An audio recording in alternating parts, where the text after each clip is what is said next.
Are we live? Hello, crazy people.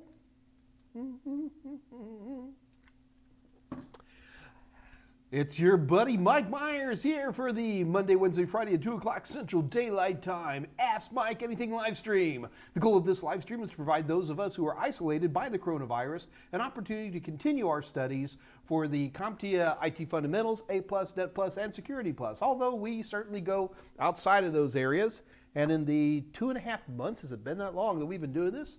We've certainly gotten to lots of tech topics, lots of fun like that.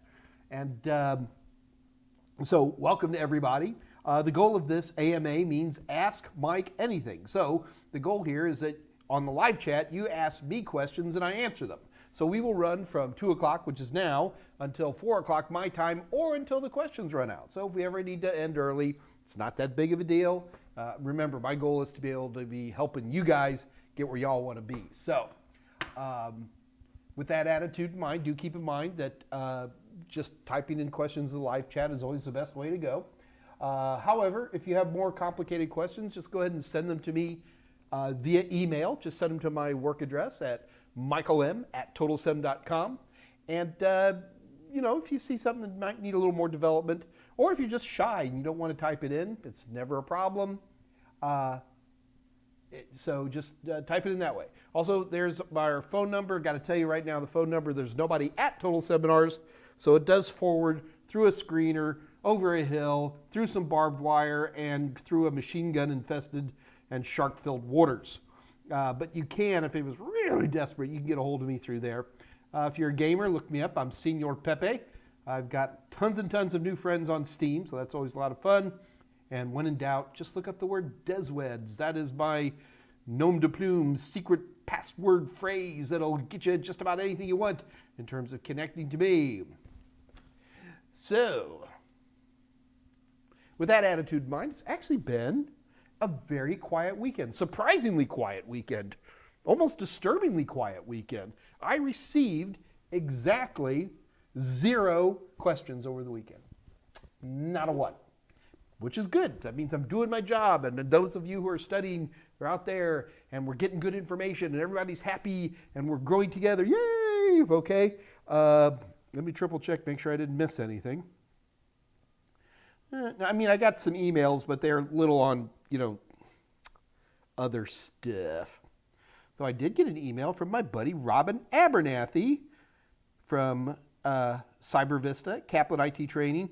One of my favorite competitors. I love this gal to death. Unfortunately, she is happily married, which is just very disappointing to me, although all good for her. And so Robin was just checking on me, seeing what I'm doing. I'm doing fine. Robin, by any chance, did you jump on? We'll see if she can jump on today. She said she would. So hopefully she will. What else is going on? Do guys keep in mind, man, this upcoming Wednesday, we've got Jessica Dickerson coming in. Well, she's going to be doing remotely. She's in Virginia right now. So it'll be a Zoom meeting. And this is really the opportunity, you know, because everybody talks about entry-level IT security spots. And this is one of these really rare opportunities where you get to directly speak with somebody who's familiar with the industry, who's prepared to answer your questions. Now, keep in mind, guys, I'm not an expert on this either. I mean, that's why I called in Jessica. If I knew all the answers, I'd just be telling you all about it. So if you are interested in getting entry-level jobs in IT security, you need to be ready with some questions, okay? And I mean, I know what I'm going to be asking her, but you need to be ready with questions. So this is going to be a particularly unique, rare, fun opportunity. Jessica's a great gal. I've known her a long time. And so we need to definitely be ready for that. Also keep in mind that next month we have got Dr. James Stanger from CompTIA, the chief evangelist for CompTIA. It's a big deal to get James in here. That's because he owes me $23. And he'll be talking about, I think what he's going to be really concentrating on more than anything else is, since we do a pretty good job here talking about things like A+, Net+, Security+, James is going to kind of take it from there and start talking about CASP, CYSA, Pentest Plus, and some of the more advanced certifications. Pentest Plus is really starting to make an impact out there, folks, and quickly becoming a highly recognized certification. and we're definitely going to be talking about that. So I basically told James that this is a bunch of folks who are kind of newbie at IT security. I know a lot of us aren't even interested in IT security, but for those of you who are, this is a great opportunity. Tell your friends, you know, and let them know that James Stanger, the date for that is going to be, I should know this off the top of my head.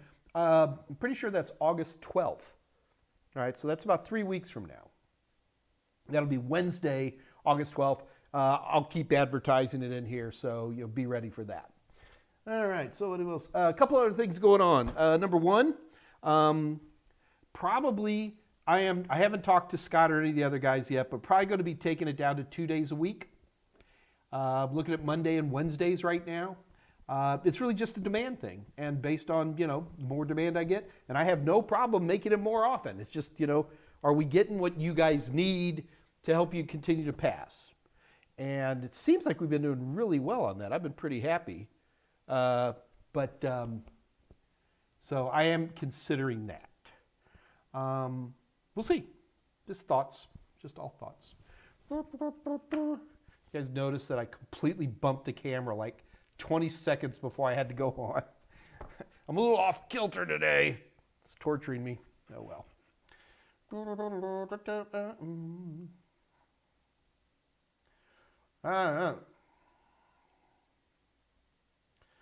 Let's go see what's happening here.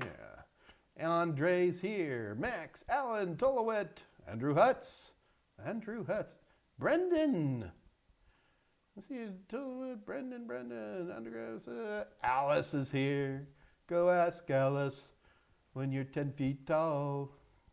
Nobody knows that song but me, right? Oh, you guys are all chatting together. Sound is good. Thank you, Dave. Wow, I didn't even think to ask. Whew. Dr. Quinn, ciao. Just got back from vacation. You just got back from vacation to Maine last week.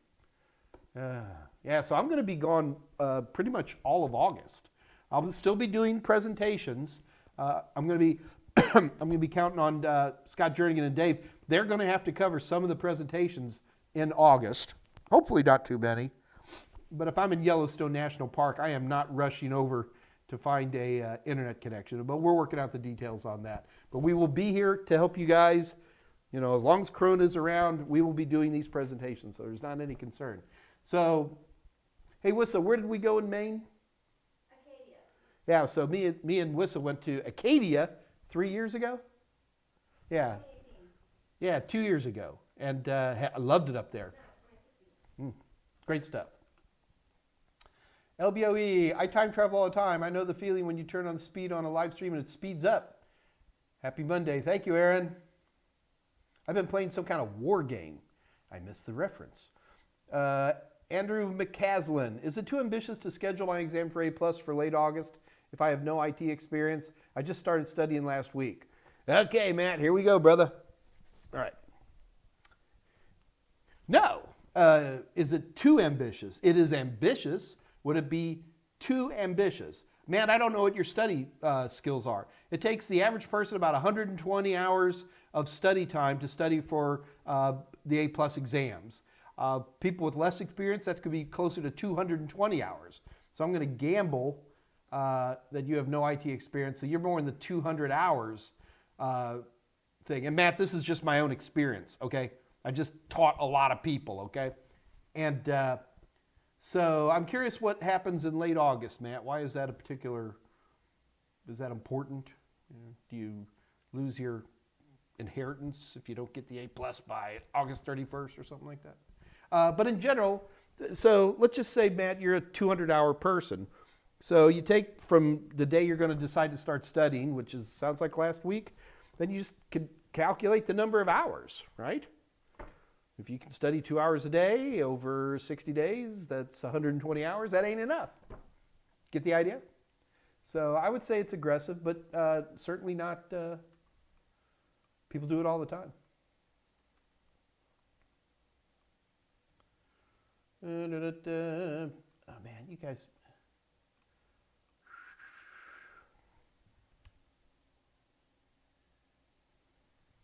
Okay, All right, just reading through. Let's see if we got anything here. Ruben, here's the first one. Your suggestions on setting up your own lab, please. Racks, VMware server, NAS, routers, switches, and panels. Wow, Ruben, don't do any of that. Don't do that. No. So, Ruben, a lab to do what? Are you interested in like learning networking? To me, the labs are really more, you really can't say an A+ lab or a Net+ lab as easily as you can say, you know, I want to learn storage, or I want to learn, you know, networking systems and stuff like that. There are no racks, certainly. I would never recommend a rack for somebody who's trying to learn stuff. VMware server, I don't feel that a you're saying lab. So you're looking for some kind of generic thing. I just assume nobody has any money. So that's the other thing I'm always thinking about here. Let's see if Ruben's developed this. Networking. All right, let's do a networking. Okay, so to me, Ruben, the only thing I would really need more than anything else is a good virtual machine. And again, you know, VirtualBox is always my go-to. And I like VirtualBox. Do I still like VirtualBox? Yeah, Oracle VirtualBox is great. I use virtual machines just to learn networking. To be honest with you, people are like, well, I need to do 110 punch downs and all that kind of stuff, the physical networking stuff. I gotta be honest with you guys, that's like one of the easiest parts of networking. So you could literally just read that stuff and certainly pass everything. Also keep in mind, most people never pull physical networks. Here, even in my house, I paid somebody, I did a couple of runs. So I'm not interested in layer one other than, you know, getting, you know, basic troubleshooting and passing like Network Plus and A+ stuff. Which tells me I don't need any of that stuff. I mean, you want to get a switch in, play with a switch a little bit. But even that kind of stuff, other than looking at link lights and maybe doing some configuration on VLANs, pretty much you can do all the networking you want on one physical computer with a lot of RAM in it, where you can set up 2, 3, 4 virtual machines and have them talk to each other, practicing, you know, all the different commands, setting up DNS, DHCP, all that kind of stuff can be done on one physical computer, but make darn good sure you got at least 16 gigabytes of RAM in that computer, because VMs will eat that stuff up. Now, if you don't want to do that, and maybe if you have access like to a bunch of old laptops, which a lot of people do, always surprised how often that happens, where, you know, you've got, here's these old, you know, second generation Pentium i7 Dells or something like that. And those can actually be wonderful tools for practicing networking. The only downside is that they're physically separated, while on a virtual machine I can do it all and never have to get my rear end off the chair and playing with a switch or something like that. But no, Ruben, I'm not looking for a lot of equipment. I want to have 3 or 4 machines that I can have talk to each other, and then practice with the commands, and practice NTFS, and practice access control lists, and practice firewalls, and, you know, that kind of a thing. I know I always disappoint people when I say that, because people are always like, they want me to give them a shopping list. You know, you need, you know, this Cisco router and these 2 switches, and it just ain't that way. It just really isn't. It's good to play with lots of different managed devices, because just playing with the interface, setting up a VLAN on one switch is completely different than setting up VLAN on another kind of switch, but you still do it the same way. Get a good virtual machine. Spend your money on RAM, and that's going to take you very, very, very far.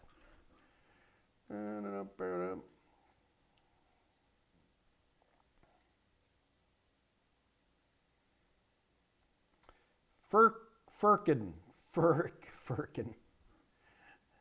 Hey, Mike, do you think y'all over at Total Seminars would make a course on Linux Plus? I don't see it happening soon, Firkin. Your name's cracking me up, amigo. It's just a bandwidth issue. It's very, very hard for us to get to. It's very hard for us to make videos right now. I'm very nervous about bringing a bunch of cameramen and directors and all those people into a room to fly somebody in from somewhere, just have them get sick. I'm not saying no, but we'll keep thinking about it. Ciao, people, let's make a petition so that these lives keep on even after COVID-19. We'll see. I'm not against the idea, as long as I'm being helpful. I mean, that's really all it boils down to, Joe. If I don't feel I'm being helpful, then, I'm going to do other things.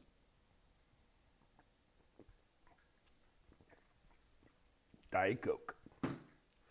I can't drink any more Slurm, man. I'm just getting tired of it. So, yeah, I'm letting myself have a Diet Coke.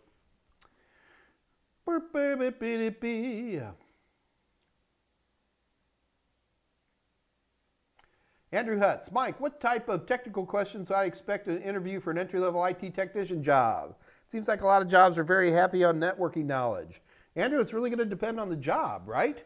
One of the big things you got to remember is you get an interview, you send out your 200 resumes, and out of that you get maybe 10 interviews. You're going to be doing some research on these companies. You're going to be doing some research on the job in hand. And that's going to give you your best clue what they're going to be asking on a technical interview, right?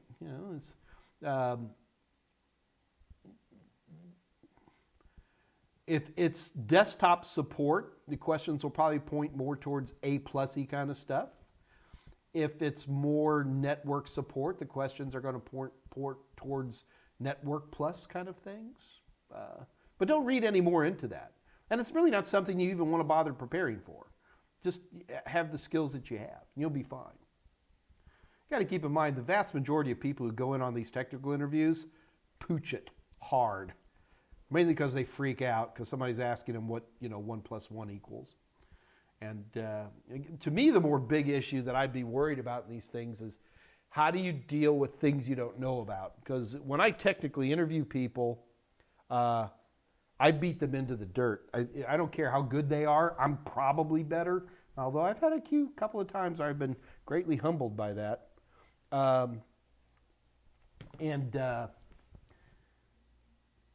So I'll just keep pushing them harder and harder and harder until I want to hear them say, I don't know. I really like hearing technicians say, I don't know. If you try to technobabble me, that's just a really, really bad idea. You don't want to do that. It's an important thing to be able to say, I don't know. So that would be the other thing I'd be looking for in that technical interview.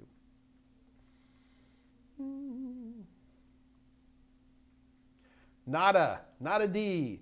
Thought of setting this sessions as Q&A or quizzes applicable for CompTIA CEUs? Nada, I'm not aware that it is easy for me to do that.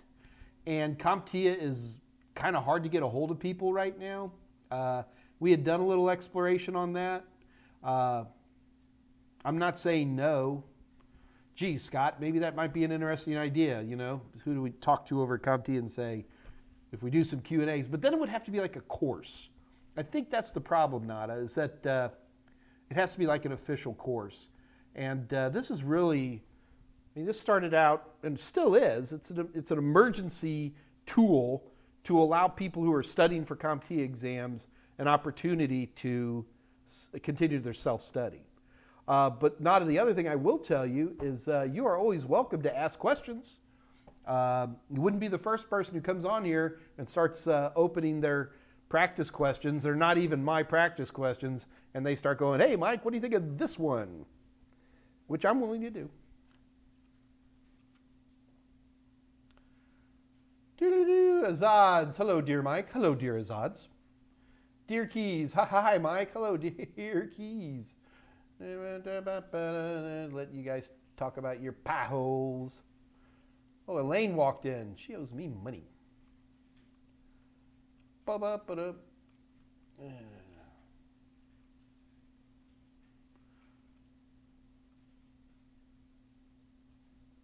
Any pie can do a pie hole. It just seems so wrong to say that.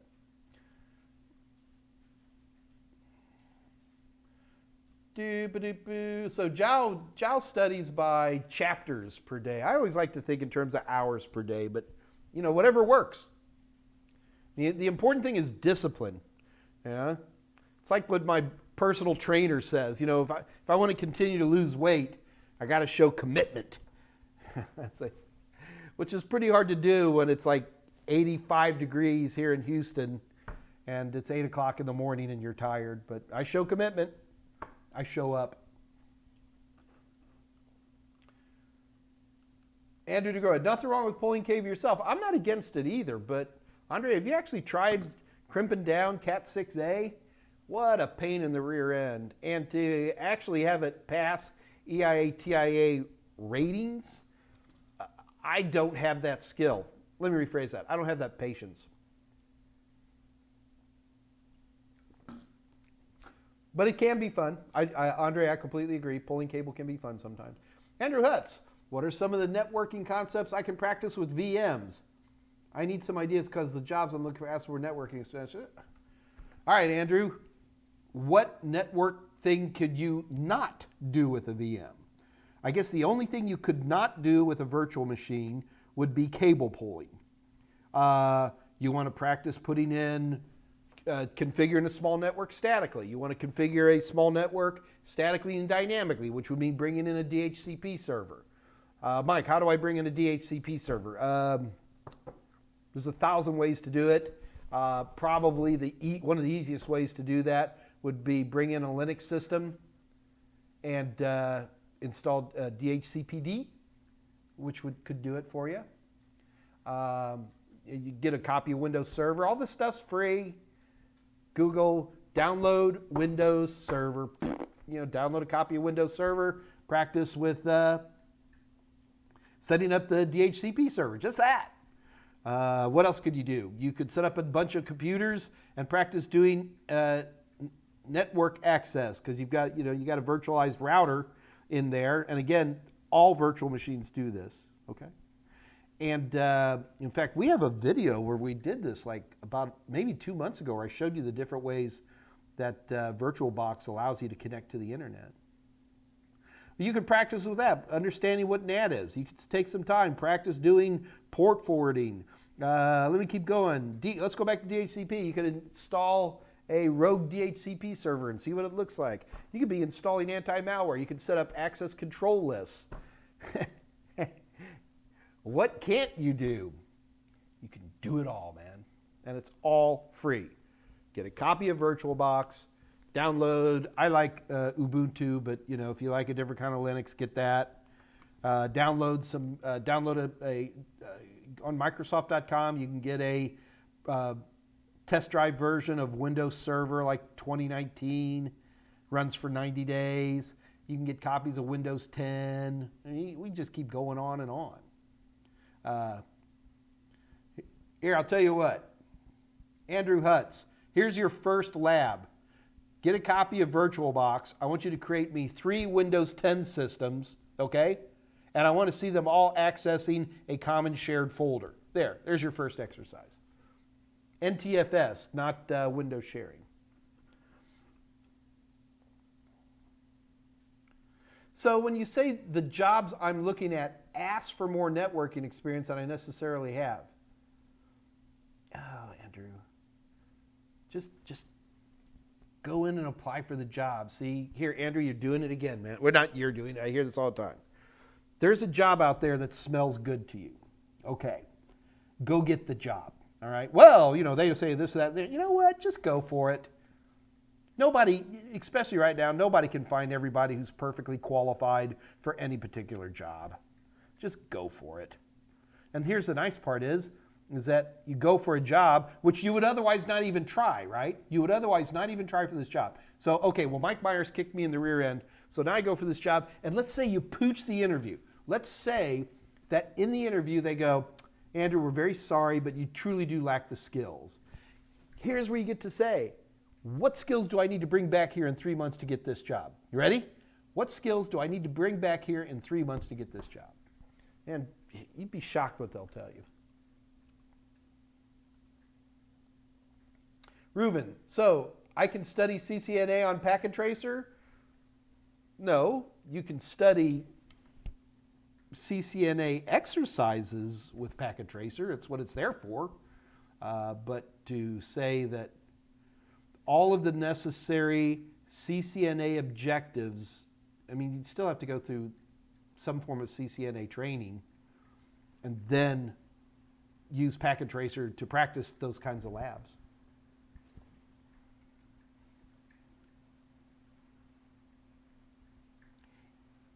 Eve NG. This is not a D. EVE-NG. I don't think I know that one. EVE-NG.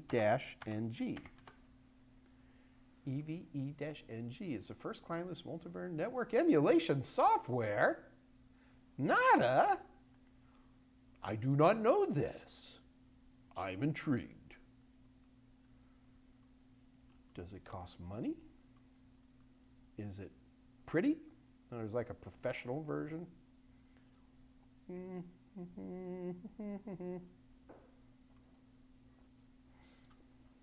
Nada, thank you very much. I'm going to check this out. See what it's all about.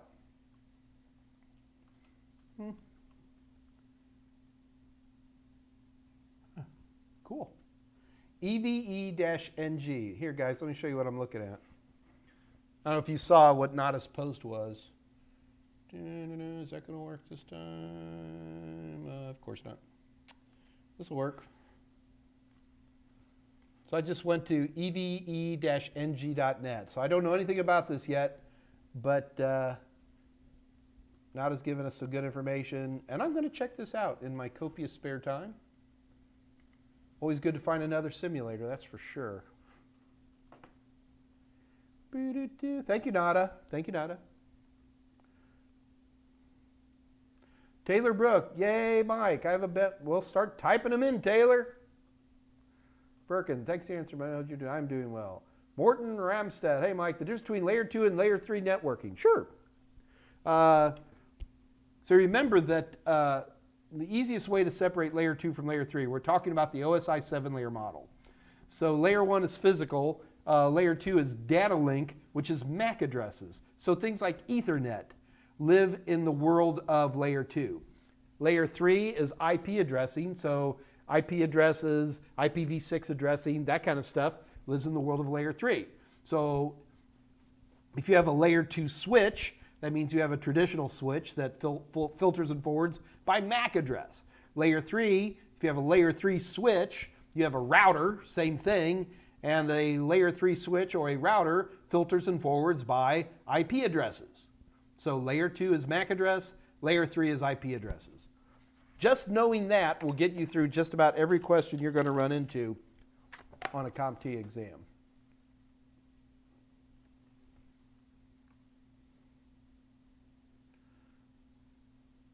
Transplant Health. It would be cool to watch you interview somebody so we could just get an idea. Okay. But you got to keep in mind, Transplant Health, I can give you some of the ideas of how I would ask a person for the jobs that I offer, okay? You know what? I'm thinking about what you're saying there, Transplant Health.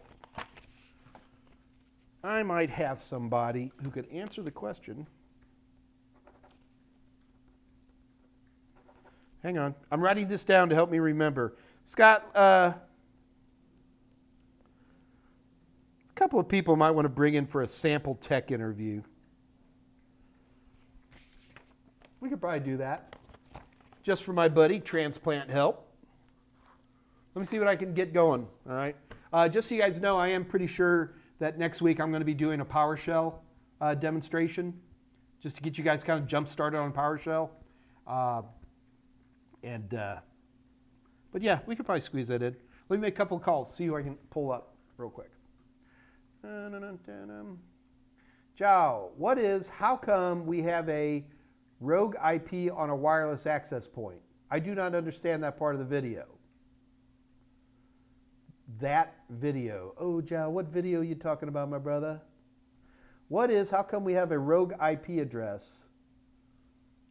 Why do you think, what is it about wireless that makes you think we can't have You mean a rogue DHCP server passing out bogus IP addresses? I think that's what you're talking about. Joe, my question is why? Just because it's wireless, you can still have rogue DHCP problems. This is the one time I wish I had a whiteboard I could just sketch on real quick. In most smaller networks, you have one, what people call a wireless router or a home router, and it is routing, but it's doing a lot of other stuff too. And that box has a built-in DHCP server. And that DHCP server passes out IP addresses, whether you're wired or wireless. So, Joe, you're going to have to ask this question better, my brother, because you say it's one of the most frustrating things on a wireless network. If I said wireless, I apologize for that. What I should have said, it's one of the most frustrating things on any network, whether it be wired or wireless. Because, number one, it happens a lot. We call it shadow IT. There's a Security Plus question for you right there. Because people, most of the time, most rogue DHCP servers appear because of nice people doing ignorant things. It's rarely something that a bad guy would be doing. Primarily because rogue DHCP servers tend to be fairly easily diagnosed because they're passing out really bizarre IP information. And then the problem is, okay, fine. So now suddenly I see that there are invalid IP addresses out there, or people are calling me up on the phone going, I can't get on the internet. I walk over to their computer, I type in ipconfig, and instead of getting 10.11.12s, they're getting 192.168s, which would be a clue. The problem that makes them frustrated is how do I find that rogue DHCP server? I mean, that could be a challenge. I mean, best comes to best, I could probably run a Wireshark, grab a couple of frames, and then at least see the MAC address for that rogue DHCP server. Remember, the first half of a rogue DHCP server often gives a brand name, so that might be helpful. But other than that, you ain't got no clue, Where is it? Look, when we get into more advanced enterprise level networks where you start doing things like port security, like every time anybody tries to plug into a switch, it has to be authorized and things like that. It's a lot harder to have rogue DHCP servers, but I'm pretty sure that's what I was talking about. Turn it a minute.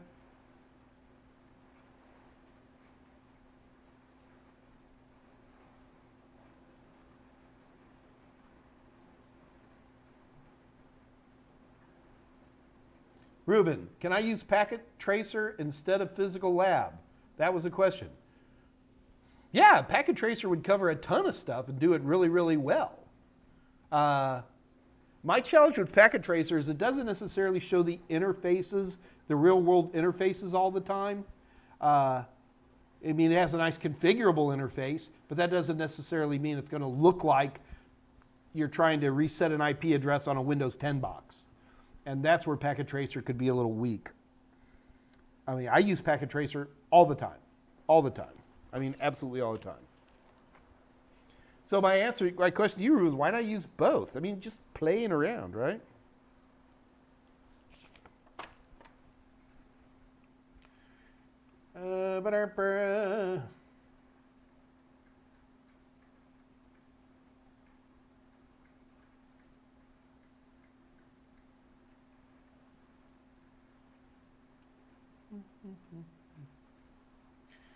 Dear Keys, hi Mike, my English is very basic, so is mine. And I notice that I make a lot of mistakes with the practice questions, but then translate it, it makes it flawless. What can I do about it? Well, dear, the CompTIA exams you can take the test in like 30 different languages. So I don't know what language you're trying to go for. Maybe if you gave me a clue there, that might be helpful. But you can actually take the exams in many, many different languages. And if your native language isn't English, well, take it in there. And from everybody I've heard who've taken the CompTIA exams in other than English, they say that the tests are very well done. So that would be my quick answer. But don't go asking me to write practice questions in a different language. I'm not going to do it.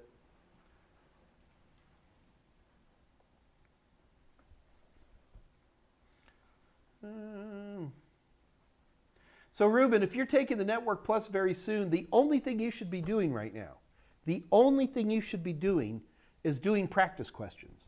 I hope you've taken advantage of these incredible discounts to get practice questions from me, or perhaps you've won them in our many fine giveaways. But you really, when it's really down to the end, it's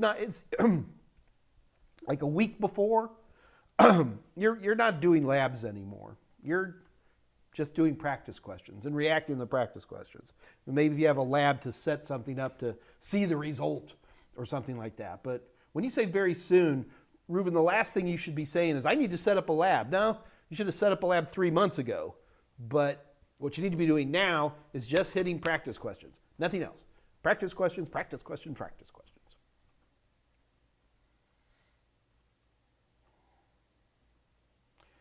Taylor Brook, if someone spoofs an IP address using ARP poisoning, if they spoof a MAC address using ARP poisoning, right?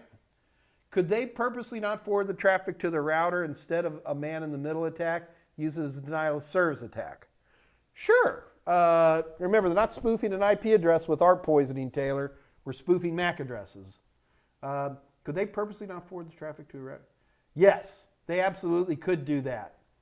The problem is that in order to keep that up, because remember, the device itself is going to start ARPing pretty quickly after that, is you're going to be generating a phenomenal amount of nasty traffic, which is something that even the most basic intrusion detection system would recognize.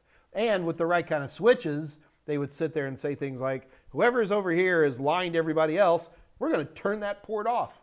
Thud. That's intrusion prevention. Or protection. So yes, Taylor, they could. You got to keep in mind, any form of ARP poisoning is a really cruddy way to do any form of attack, simply because they're fairly easily detected. Because if you start sending something out and saying, I'm a router, he's got to keep that up, because there's a lot of other things going on. Oh, I thought Bob over there was the router.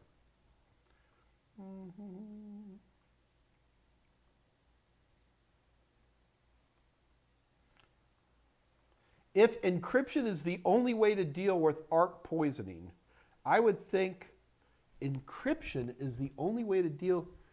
Taylor, did I ever say that encryption is the only way to deal with ARP poisoning? Did I say that? Where? Encryption is the only way to deal with ARP poisoning. Scott, Dave, you got any input on that one? It just doesn't sound right to me. ARP is such a low-level thing, right?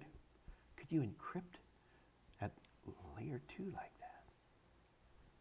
All right, Taylor, you got to tell me, why are you saying that if encryption is the only way to deal with ARP poisoning? You got to help me.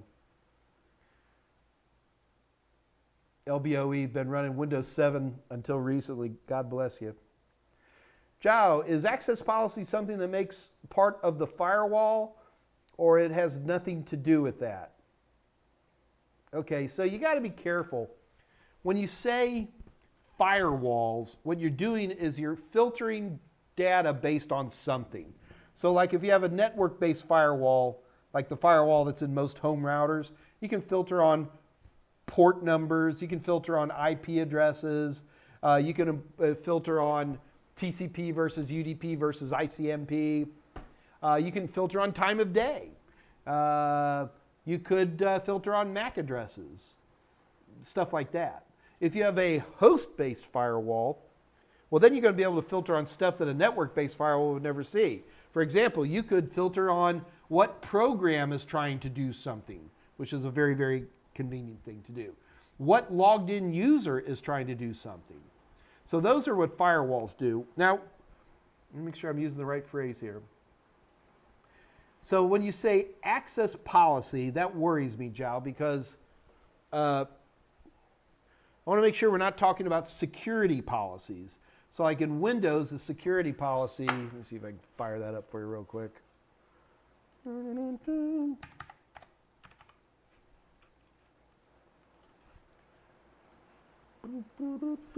So in Windows, when we're talking about this guy is what we call the local security policy, and that's where we can set things like password policies, who can look at log files, to hundreds of different kinds of security options, all kinds of stuff like that. So that's a security policy.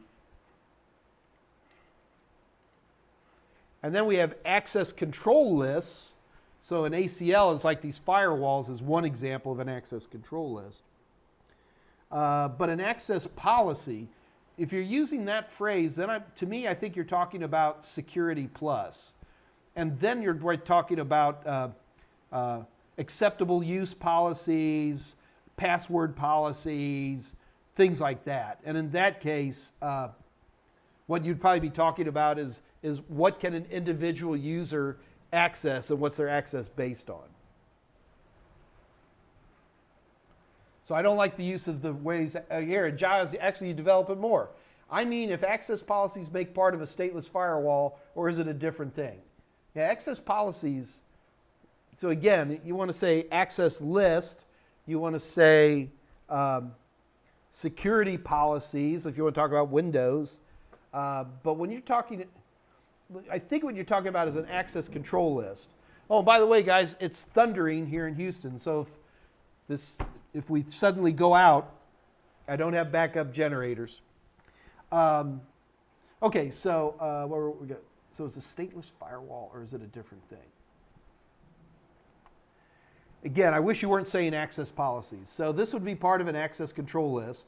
So a stateless firewall most certainly has an access control list. I mean, that's when you say no incoming port 80, that is part of a stateless firewall. When you say do not allow MAC address, blah, blah, blah, to ever go out to the internet, that's stateless, right? Because it doesn't matter what's happening. It doesn't matter about the state.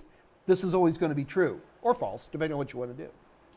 A stateful firewall is looking for, based on what's happening right now. So you don't really block ports per se with a stateful firewall. A stateful firewall is going to be doing things like looking for malformed ICMP packets, things like that. And what a stateful firewall does varies tremendously depending on whose stateful firewall you're talking about. Stateful firewalls can get so complicated that they actually become, in my opinion, intrusion detection systems when they're really done all the way up. There is no difference, in my opinion. Whereas a very, very simple stateful firewall can say, block ping. Does that help?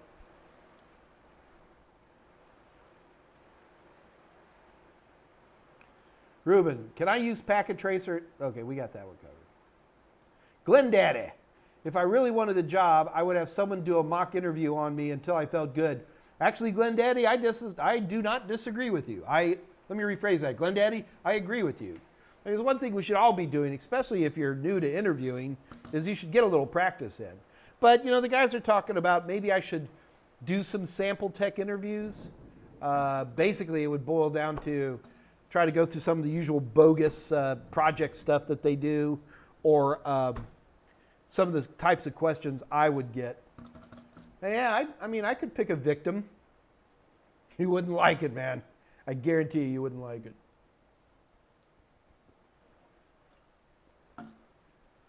Nada, I really am excited to try this new tool, EVENG. It's very cool.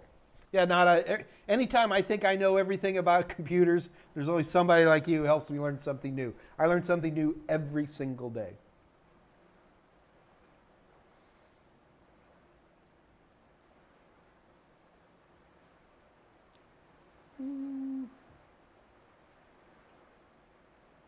Captain Price, why ADSL is not part of Ethernet, but it ends up being somewhere like Ethernet? Sure, okay. Captain Price, that's a good question. We live in a society where pretty much the only layer 2 protocol anybody knows anything about is Ethernet. Ethernet has MAC addresses. Ethernet has a 1500 byte payload, right? Right? We have Ethernet switches and Ethernet network cards and Ethernet. But it's really not. Now, if we went back 25 years ago, we would have things like, oh geez, Token Ring and Apple Talk and I'm going blank. There used to be zillions of different layer 2 protocols. Today, it's pretty much Ethernet, unless you start to go longer distance, and then it's going to be DSL, or you say ADSL. To me, ADSL is just one kind of DSL. It could be DOCSIS, which most people call cable modem. That's DOCSIS. You still see something called ATM sometimes, but gosh, that's rare. Anyway, the bottom line is these are layer 2 protocols, okay? And some of them are designed to be more point-to-point, where there is like no broadcasting capability. Others are more broadcast capability. But to answer your question, ADSL is a competitor of Ethernet. Ethernet, for example, would usually not be very good to go longer distances. Ethernet is not so good to have long, it doesn't like sitting waiting around for stuff very much. So things like DSL work a little bit better. However, I will tell you that even in the longer hauls, we're starting to see native Ethernet. Like here in my town, I live in Houston, Texas, my internet connection is not DSL, it's not DOCSIS, it's straight up Ethernet. So do you guys hear that? I have Ethernet, Captain Price. So it's just different ways to do things.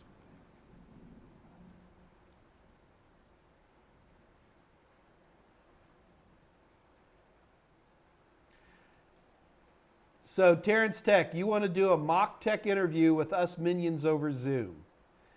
I'm not against the concept. What I'd be worried about is it would turn into a cacophony. Let me rephrase that. I'll tell you what. How many people would be interested in me interviewing them, just me interviewing you? If you're interested, let me know. Text me something. Maybe we'll set something up next week. Maybe Friday. And I'll interview some of you guys. I will beat you into the dirt. Do you understand? I make people cry sometimes. I don't mean to, but. So yeah, if you guys are interested in being a guinea pig. Oh, is Spewy out there? I didn't even see him. Audrey's here. Hey, Audrey O'Shea. Audrey O'Shea and the little people. Burp, burp, burp. Taylor Brook, if you spoof a different MAC address on your NIC, do you have to pay for a new copy of Windows? No, actually, Microsoft's licensing is pretty forgiving on that. But if you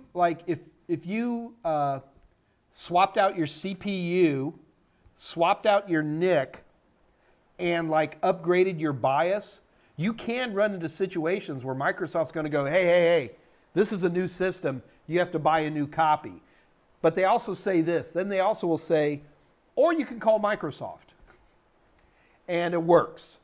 Microsoft has never pursued making people get a new copy of Windows on any kind of aggressive upgrade. And in fact, I've seen plenty of people where they'll take a Windows install thumb drive, put it into a brand new system, get that error. They just call Microsoft up and go, I don't know what you're talking about. And Microsoft always caves in, Taylor. But Microsoft's license says they don't have to.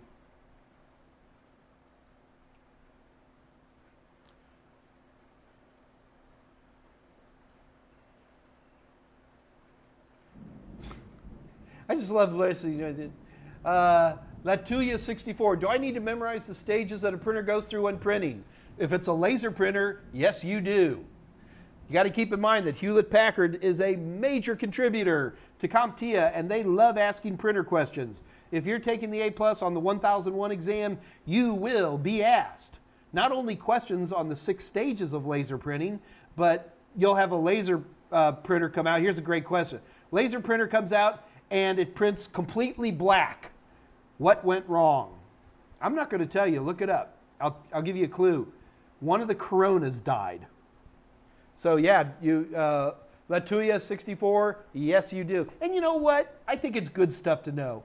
Most of the time when you run into a problem with the printer, is that if you have a basic understanding of the technology that makes a printer work, you can diagnose that stuff. And especially if you've got a $3,500 big old, office printer, you can fix those things. It's literally one of the few places left in the world of computing where you can still buy replacement parts easily. Give it good maintenance, stuff like that.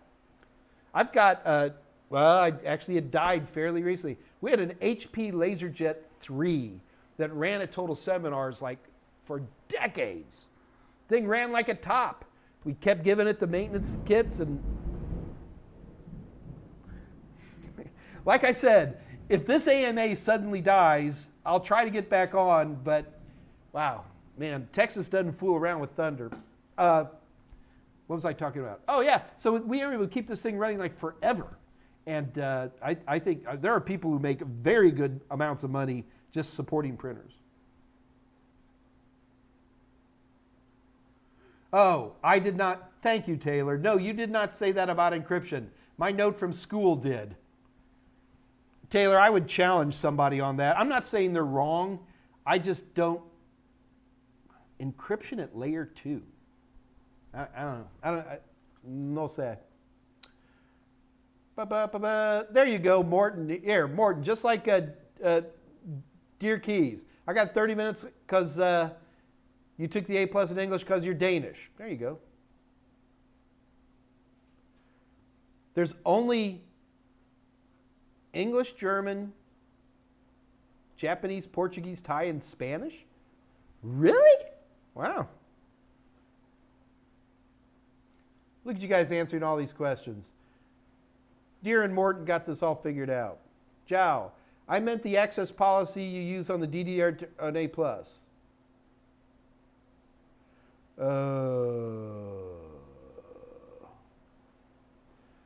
Oh, so on the DD-WRT, they actually call it access policy?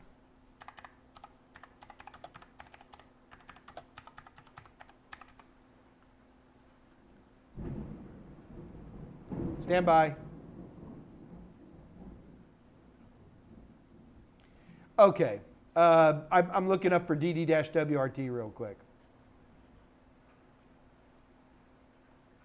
Okay, so that is a term that is unique to DD-WRT routers. And what they're talking about here is stateless firewall configurations. So what they can do is they can set up one policy that is not just block port, 1, 2, 3, 4. You could say this is a office hours policy. So nobody can access before 8 o'clock or after 6.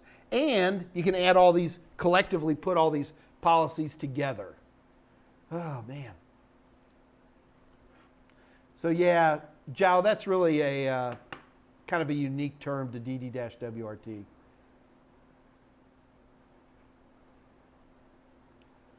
So the DD-WRT config access policy is simply their access control list, also their stateless firewall settings. All stateless firewall settings are access control lists, full stop.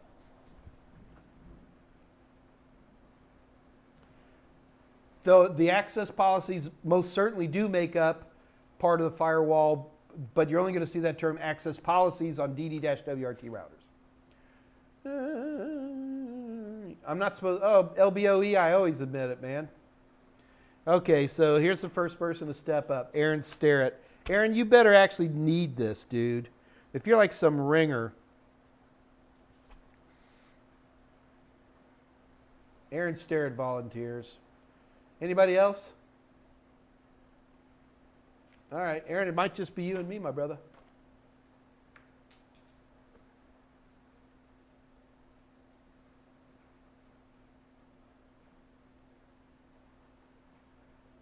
Is Mike hungry? No, it's just thunder out there, kids.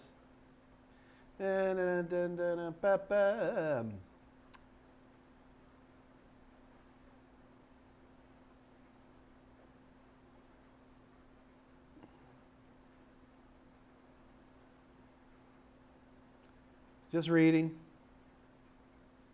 The gods approve of my Ethernet connection. Thank you, Brendan. We actually need the rain here, so I'm not complaining. Glenn Daddy, you have Token Ring, Apple Talk, and ArcNet. Glenn Daddy, you have an ArcNet. You have the Arc. Okay, everybody else ignore me. This is just for Glenn Daddy. You actually have an original ArcNet hub, the old ArcNet BNC hub. Those things are incredibly rare. And I have a question, Glenn Daddy. If you have an ArcNet hub, does it have a power plug or is it passive? Everybody else, you can now pay attention again. If we make it out of the dirt, do we get a job? No. Joe, you're afraid of being interviewed. Taylor doesn't feel qualified. Ah, come on. Taylor, all right. Joe, Taylor. Ugh. Both of you guys are qualified. All right, how about this? What if I promise to be nice? I'll be very PC.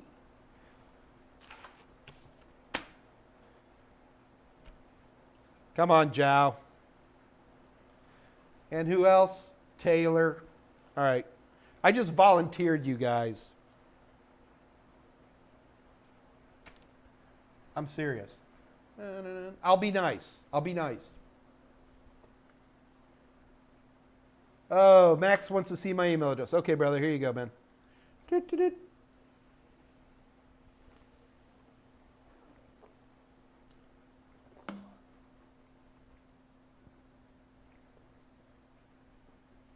All right. That was too. Here, I'll go slow. Michael M. at totalsem.com. Got it, Max? I'm going to gamble that you've got it, my brother. Okay, what else we got here?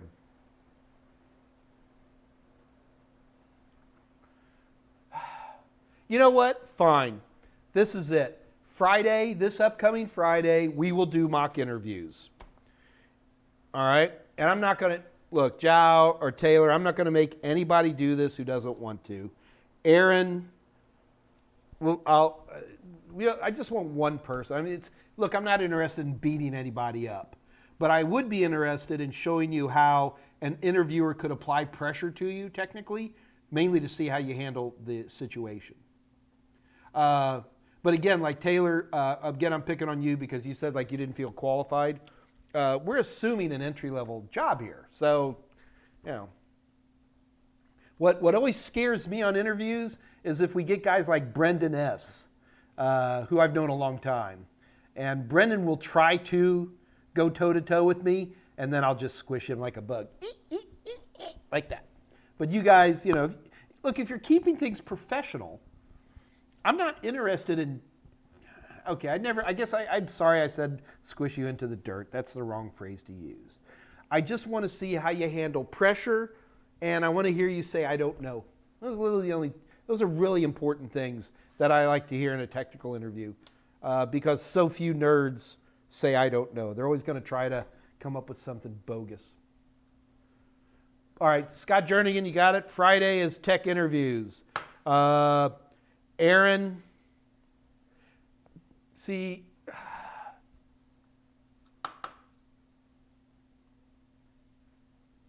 all right, we'll risk it.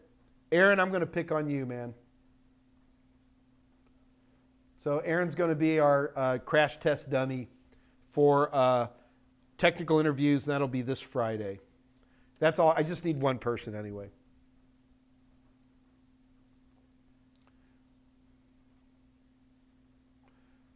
Yeah, that's right. Sorry, guys. It's not hurricane season. It's not tornado season. It's hurricane season.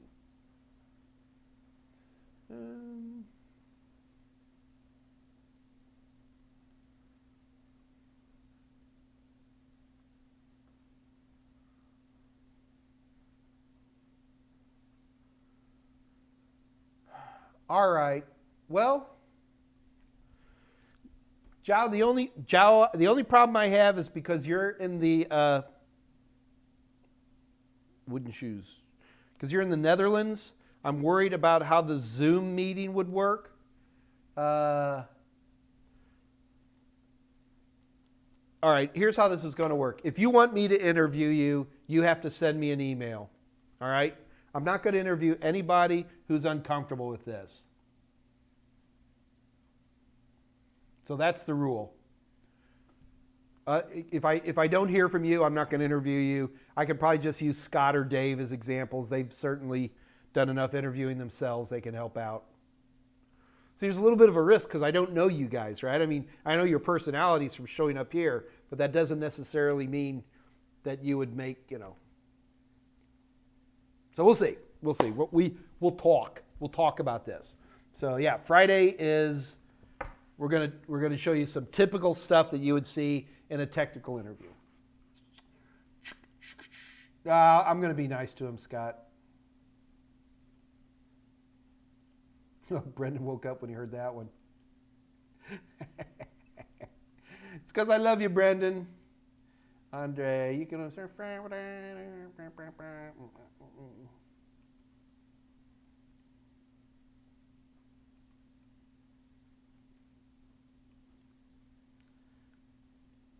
All right, if I don't get an email from you, I'm not even going to consider you. And also keep in mind that, Giles in Portugal. Good Lord, sorry about that. Of course he's in Portugal.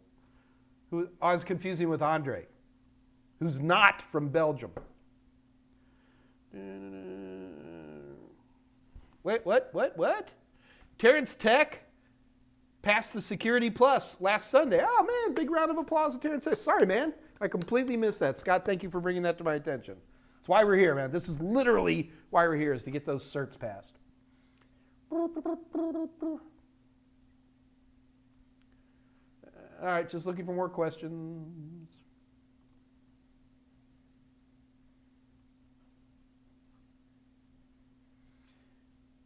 Knifen, want to make an example out of us, eh? No, because people asked, and people want to have some experience of what technical interviews sound like. First of all, they're not that big of a deal, guys.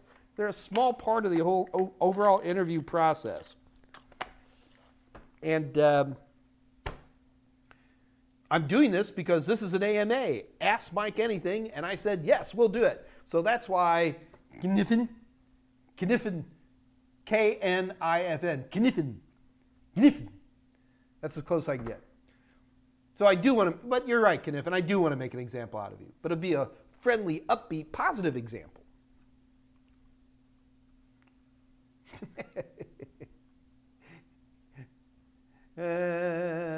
LBOE, later, man. Suavecito Lopez. Hey, Scott, what are we doing today? Or am I too late? No, Suavecito, today is just a general questions day. You got to keep in mind, most of the time we have general questions day. The only time I'm going to make specialized courses is because I get a lot of questions on something.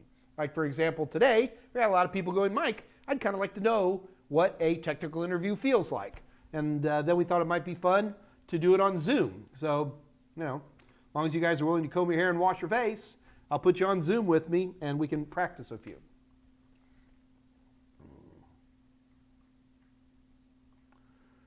Zhao's gone. At Mike, sorry. Sorry for what, man? It's all good. Captain Price, IPv6 is still not very popular. I disagree, but okay. Is it going to go up or down in popularity? People still natting over natting and feel like happy. Well, that's true. And Captain Price, you're kind of hitting something that's a problem. and that is we do run into a lot of what we call enterprise NAT. Let me give you an example. So I'm going to, in my browser, I'm just going to go ahead and type in something bogus. Oh, that actually worked. Hang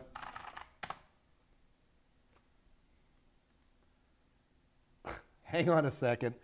I'm trying to type in a bogus URL, and I want to show you guys something that happens. And this is really NAT that's causing this.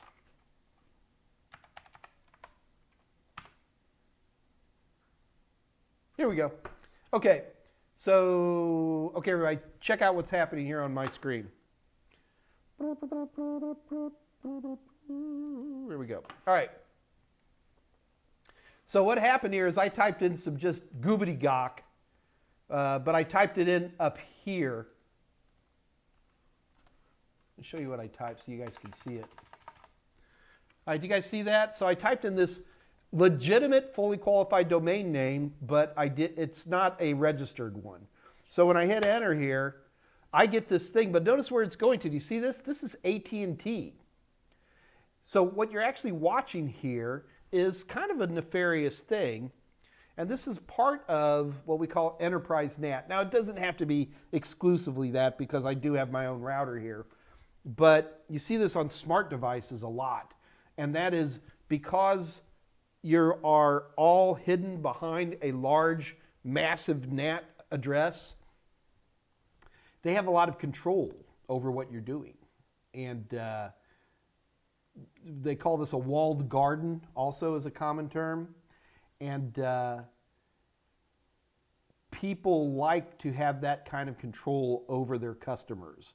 And NAT is a very convenient way to do it. You don't have to use NAT for a walled garden, but most people do. And so that's one of the reasons I think IPv4 is going to hang on for a while, is because people love control. And the panic for IPv6 addresses isn't as bad as we thought it was going to be. It's bad, don't get me wrong. But for the individual host systems, whether it's a desktop computer or a smartphone, most of these can hide behind a NAT, an IPv4 NAT, and they'll be okay. So I think IPv6 is extremely important. However, let me look this up. IPv6, it's actually a pretty common statistic. What percentage of computers on the internet have IPv6 at this point in game? Just scrolling through.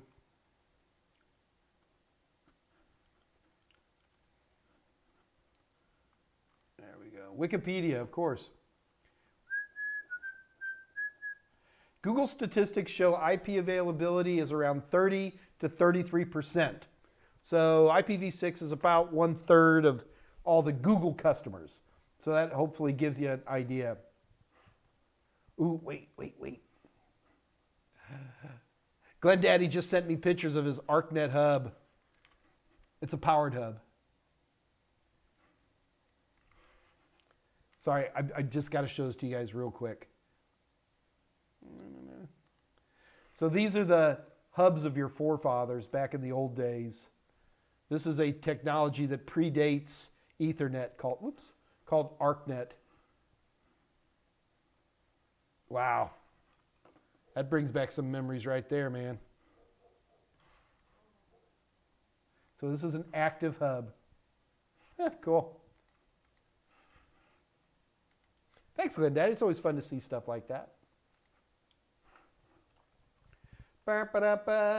So, Captain Price, I will tell you that IPv6 is very popular. It is growing. It is going up in popularity, and people still do like natting. I won't argue that point at all.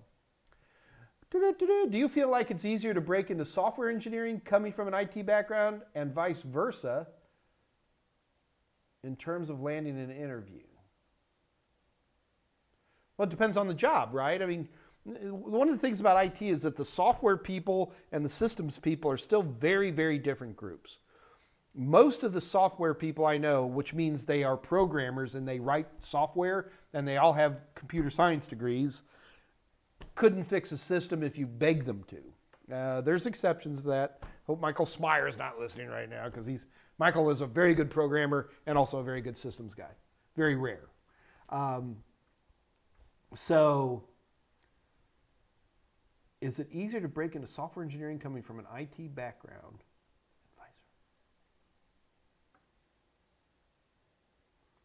Is it easy? Do you feel like it's, here, you guys help me out here.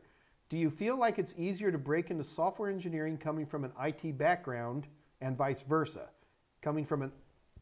Breaking into IT backgrounds from software engineering in terms of landing an interview? So I wouldn't separate landing an interview at all here. Suavecito. Suavecito. Suavecito Lopez. IT background and vice versa. To me, if you're software engineering, that means you're a programmer and you probably need a 4-year degree. Captain Price. IPv4 is not very easy, but people can handle it. IPv6 is very difficult with its hexadecimal style. Captain Price, I respectfully disagree with you so much that I don't even know where to start.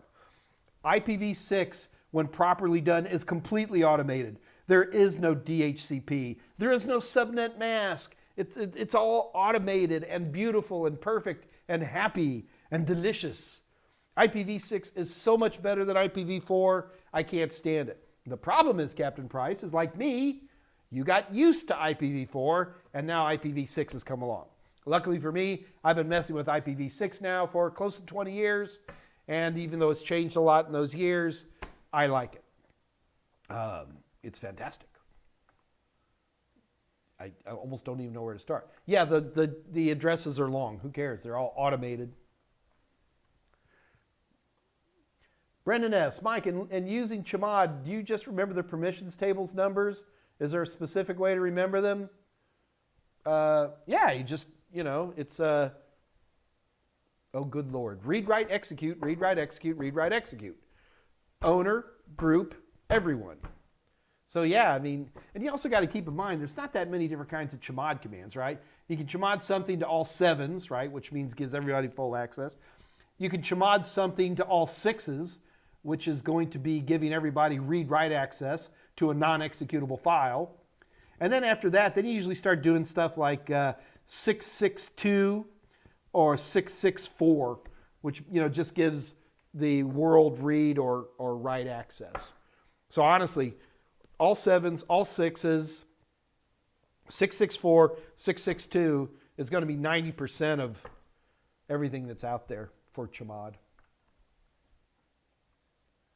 Taylor Brook, if you deny permissions to a parent folder but allow access to one of the child folders inside, can the user still open the denied parent folder? Okay, Taylor. God, I need a pen and paper whenever people talk like this.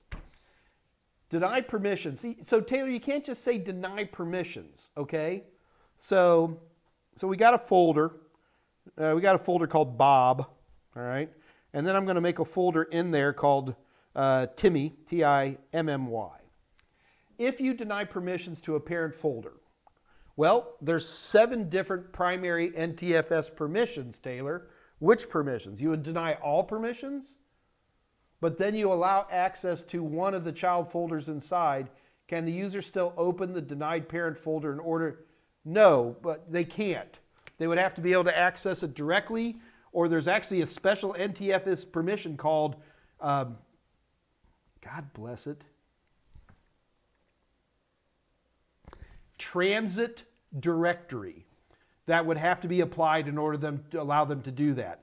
If you do a deny access on a parent folder and then you plug in I guess like you're talking, if you do like full control, you'll automatically put transit folder on the parent folder. If you do just like an individual control like read, geez, I don't know. Man, Taylor, that's a tricky question. Here, let me do it real quick.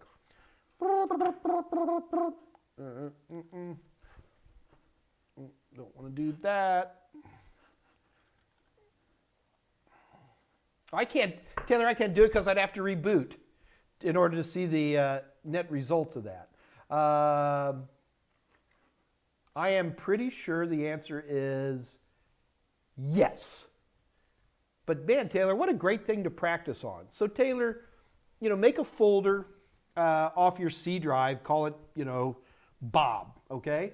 And then in that folder, since nobody has any permissions to it, put 2 different people in there.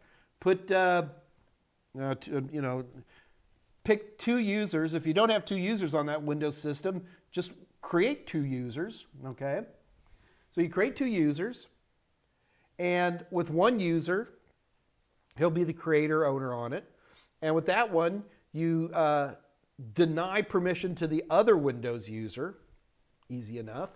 Then create a folder in that folder, create a subfolder, and then give that person some simple permission. Don't give them full control, but just give them there's a view directory.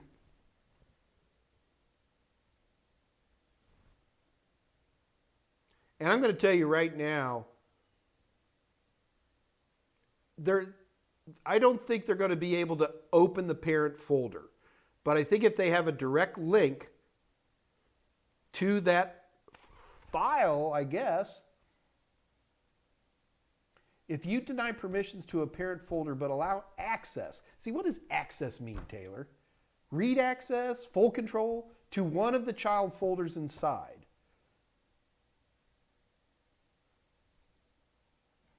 I don't know, Taylor. It's a good question.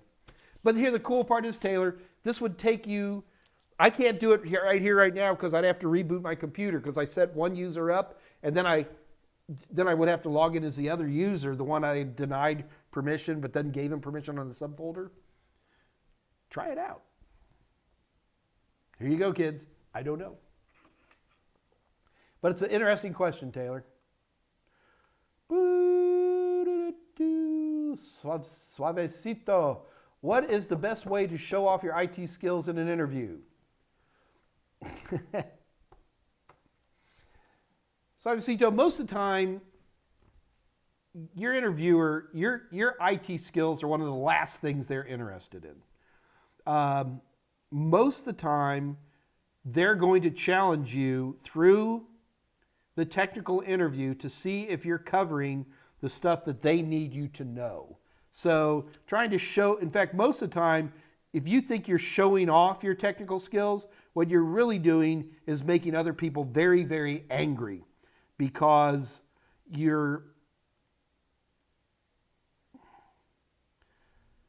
it's tough to be a nerd because we're proud of what we understand and learn.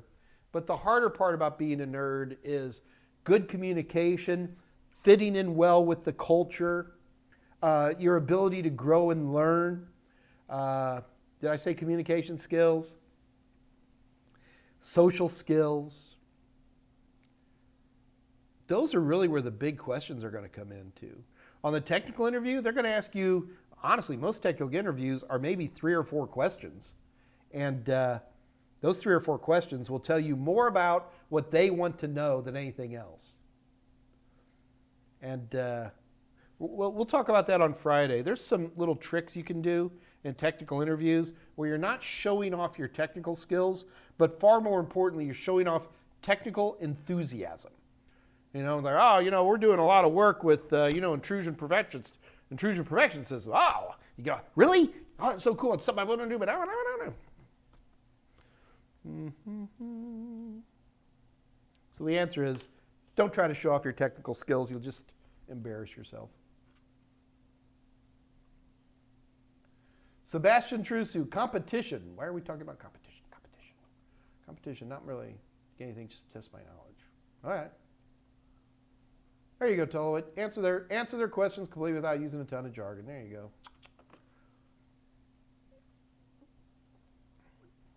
Yeah, Andre, IPv4 is going to be around for a while.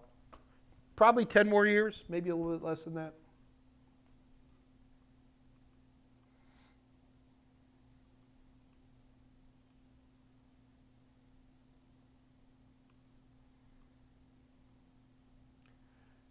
Do it in a VM, Mike. Do what? Oh, you want me to go through all that configuration?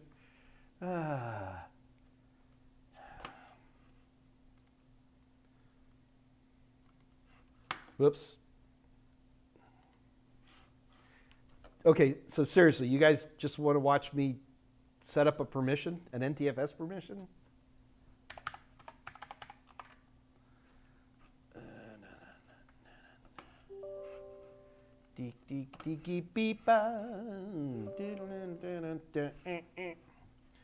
Ooh, there's a new version of VirtualBox out. Very exciting.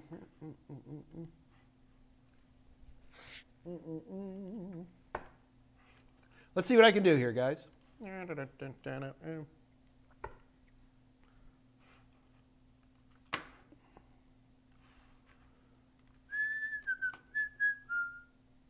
Just booting up a virtual machine. While that's happening, let me see if there's any other interesting questions I can hit on.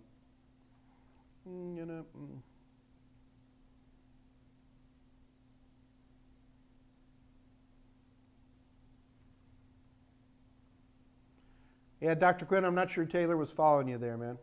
Oh, maybe she is. No, Taylor, it's actually a very interesting question.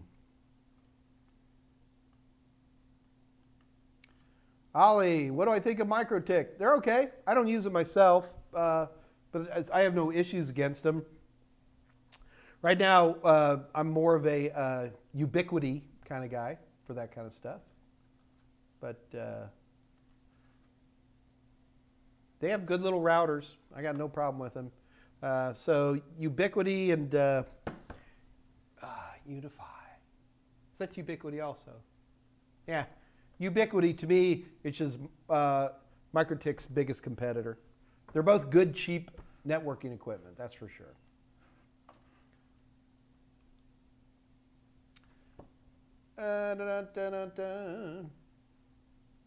Yeah, guys, the AMA is never going to go anyplace. My goal is to help you guys out. It's going to take me a while to set this up. I'm firing up a Windows 10 system. I only have one account. We'll try. Taylor Brook, what exactly is a user account that is used for services? Service account. Apparently, there are some accounts that you use to disable login because you don't actually use them. Is that normal? Yes, that is. Although it's not nearly as common as it used to be.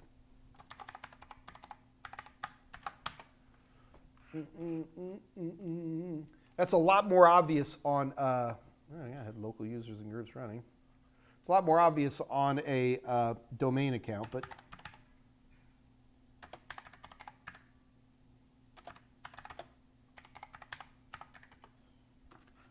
God, I hate Windows 10. I'm trying to get to local users and groups. Don't tell me it's gone, because I won't believe you. Computer management.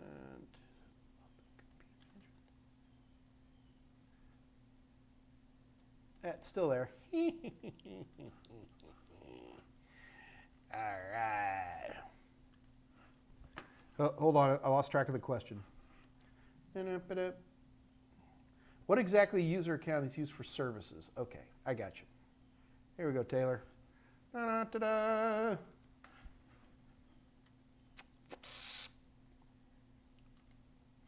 Okay, so what I've done is I've opened up the computer management MMS, and I am looking at the accounts for this particular system. So here is a user account. Who uses this one? I can never remember. Yeah, okay. So this is a user account that's used by Windows Defender, and I have it currently turned off because somebody told me to. But you could have a lot more in here. There used to be a ton. If you went back before Windows 10, there'd be a lot of these different little accounts in here that was just used for different kinds of services. And yeah, it's not nearly as bad as it used to be. Guest account can be used for services. For example, if I set up a web server on this Windows 10 system, people come in through the guest account. People forget about that. Because you're coming in as you've got a web browser and you're opening up to go to a web server. You've never seen anybody ask you to type in a username and password, have you? And this is not, folks, this is not TLS or secure HTTP. But that feature's always been part of it. Just because you're accessing a Windows system, NTFS doesn't like magically disappear. No. Still got to log in as an account. So if you actually go into a lot of web servers, they'll say, what is the default account name? Which would be like guest or something like that. Interesting, huh? Very cool.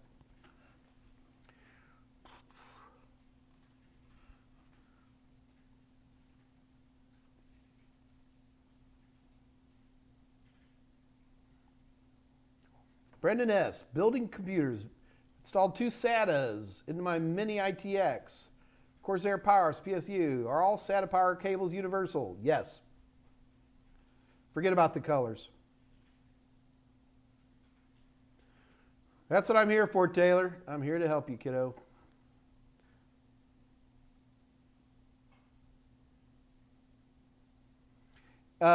Ali, yeah, Ubiquiti and Microtik seem to me to have very similar features.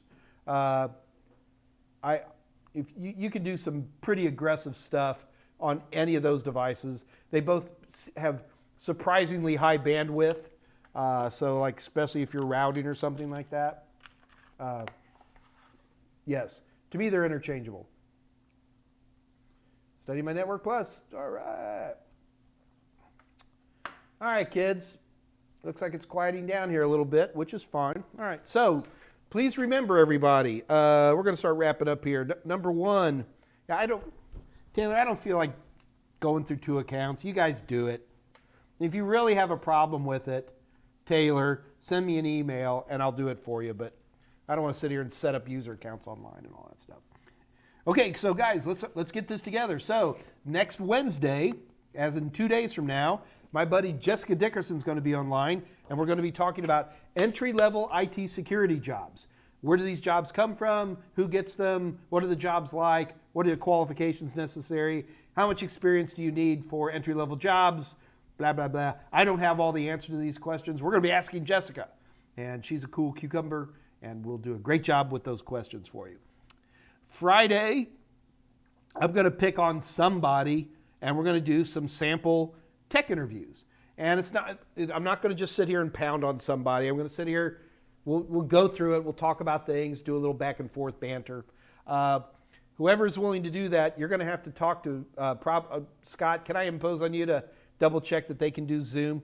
So don't volunteer for this unless you can't like come on maybe Thursday and we double check your Zoom account and make sure that we can get you on. But it'll be fun. We'll goof around and we'll have a good time. That's about it. Also, and then sometime next week, I'm going to do a PowerShell. It's not going to be a super aggressive PowerShell course, but it will certainly motivate you to get where you want to be with PowerShell. PowerShell is an amazing tool and very, very powerful, and you should know about that. Tell what Spewy wants. Did Spewy go past again?